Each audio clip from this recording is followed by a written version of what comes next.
স্বপন, আমি সেখানে যে কাজগুলো করেছি আমি অনেক রিকোয়েস্ট করি বিনয়ের সাথে বলে আমি বলতে আমার স্টাফ স্বল্পতা এ সমস্ত বলার পরে তার ম্যানেজারের সঙ্গে সম্পর্ক সৃষ্টি করে সমস্ত টাকা আমি ব্যাংকের মাধ্যমে দিয়েছি এবং প্রত্যেকটা রিসিপ্ট আমি সংরক্ষণ করেছি। আমি জানি টুডে অর টুমরো এই ধরনের প্রশ্ন আসবে। আমার প্রিয় বন্ধু জামিল ভাই বলতে পারেন নাই এই 1,52,000 টাকার মধ্যে 1,50,000 টাকা বাংলাদেশের সিন্ডিকেটের যে গডফাদার জনাব নুরুল আমিন স্বপন উনি নিয়েছেন। এর থেকে নেট টাকা 1,07,000 টাকার 1 টাকা কম হলে কাউকে মেন পাওয়ার ক্লিয়ারেন্স নাই এবং অনেকের অনেক কোটি টাকা এখনো ওনার কাছে পড়ে আছে। বাকি টাকা যারা সিন্ডিকেটের সঙ্গে জড়িত ছিলেন ওনারা নামে মাত্র কিছু কমিশন পেয়েছে।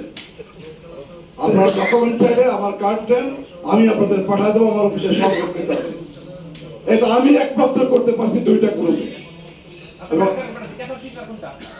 আমি কেথারছি যে স্বপন সাহেবের একটা লাইসেন্সে আমি এটা করেছি। স্বপন সাহেবের লাইসেন্স না, এটা ভোগরাপুরের একটা লাইসেন্স বা কন্ট্রোল করতে স্বপন সাহেবের মালিকানায় রমনা ইয়ার ইন্টারন্যাশনাল।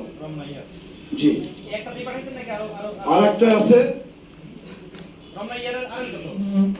এটা আরএল, ঠিক এই ভূত আমার মনে নাই। এটা আপনার টাচ পেলে পাবেন।